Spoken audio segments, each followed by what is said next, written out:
All right, guys, welcome back to the ZI show.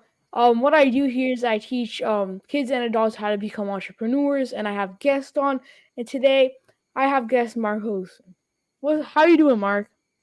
Fine, thank you. How are you? I'm doing really good. So, to start off, what business are you in? I'm in business of providing floor coverings, both installation and material, and that's basically what we do. It's really cool. So, how did this all start out? Where did you get the idea for this? Mhm. I While I was going through college, I used to work for a department store. The department store was called Bullock's. It was a very high-end department store, maybe similar to maybe Saks or Bloomingdale of today. And I started working actually in the warehouse, sorting out boxes, incoming shipment, and later on, the manager of the floor covering department in the store hired me to be a salesman. So, and that's how actually I started. Learning about floor coverings, area rugs, and carpeting mainly. That's what they offered at that department store. Yeah, that's really interesting. Yeah. Um, so did your business start off smaller or did you start off with like a bigger business?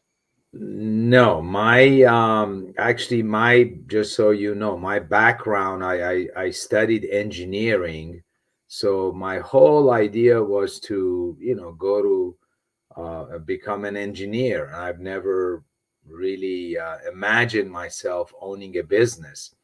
But then when college ended, I was actually doing very well selling carpeting and area rugs at that department store. So I just thought that, you know what, maybe I try opening up a business for a while and then go back to engineering. I had no money.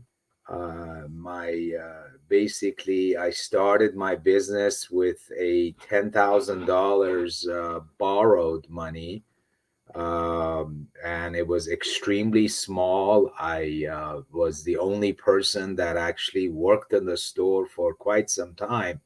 I used to not only organize the showroom. We had one small showroom in in West Los Angeles in Brentwood, and so I used to do deliveries. I used to do measuring. I used to sell. I did everything myself, and so it started extremely small. And as I said, I didn't have much capital, so I used to really live on a very, very small, amount of money that I would generate from the business, and it was not easy.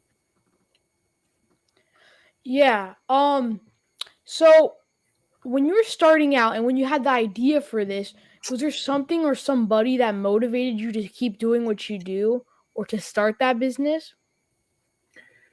I can't think of anyone in particular. No, I'm kind of like I by nature I'm very competitive, and I'm also um, really, as I mentioned to you, I didn't think of a uh, you know this business being something that I will do for the rest of my life.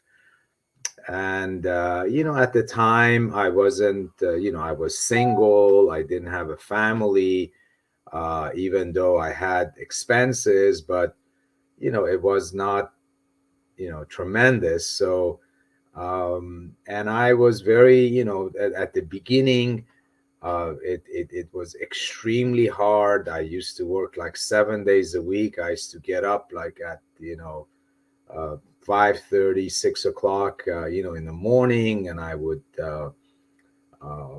go pick up material and bring open up the showroom. I was just basically a one man show, and I don't know what motivated me. I would say it's just because of my competitive nature. I've always been very much involved in sports, and maybe that competitive nature comes from my involvement in sports. In my younger days.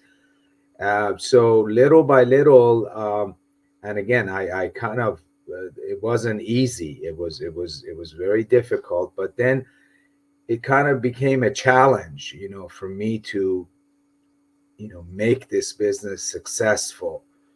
And thank God I stuck to it. And 47 years later, we're still in business, and we're very viable business. Thank God. Yeah, so here on the ZI show, I talk about being an entrepreneur. And one thing that I talk about a lot is how to overcome roadblocks or something negative that happened and Yeah. how to get over that. So has any of that happened to you? And if so, how did you respond to that?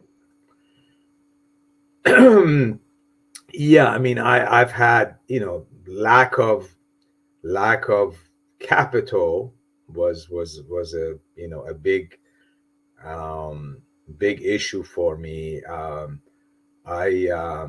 I always remember this incident. I had a very beautiful rug hung in front of the showroom, and people passerby could see it.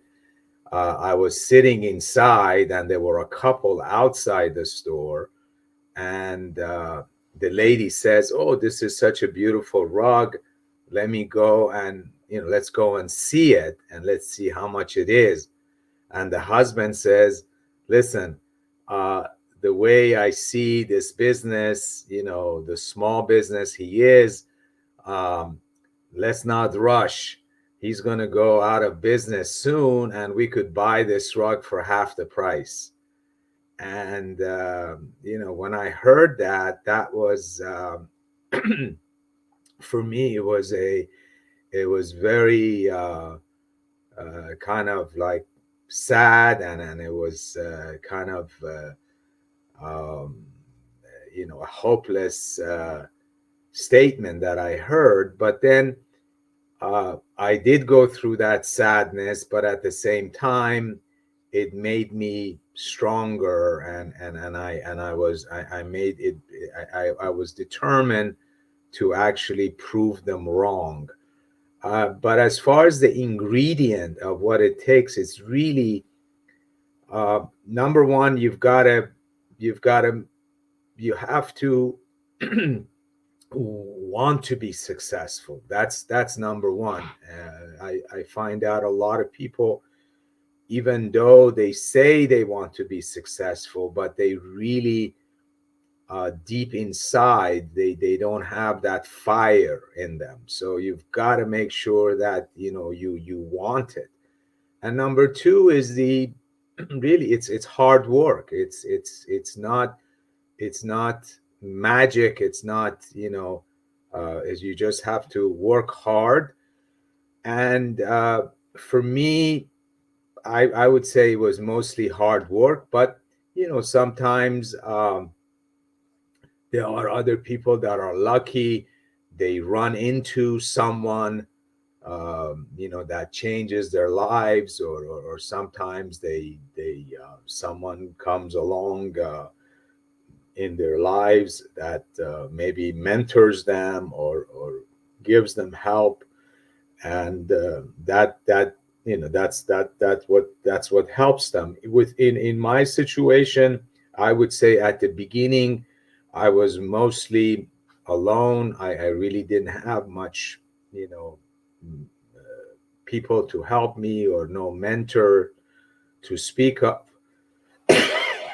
But I feel, again, hard work, having good intentions, treating people well. I think giving respect to not just your client, also the people that provide you service, provide you material, provide you, your vendors. I think once you create that kind of a relationship, then everybody will try to help you. They try to, they would be interested in making you be successful. Yeah, and I love how you started to when you had a business idea and you didn't think that it would be successful. You just wanted just something to start out with, and how you turned it into a very successful business that you've had for 47 years. I think that that's really cool, and that you had the determination to keep going for all those 47 years and to turn it into something that is this big right now. And I I'm just really impressed by that, and I wish you the best of luck with your business. And I want to thank you so much for being on this show. I think we all have a lot Thank to learn you. from you. Thank you. And I'm also very impressed by you. Thank You're such a mature, young man, and I see a great future in you. thank you. Thank you guys so much for watching the ZI show, and make sure to check out all my other live streams so you don't miss anyone and so you can be the biggest person that you can be. So thank you guys so much for watching, and see you in the next one. Thank you.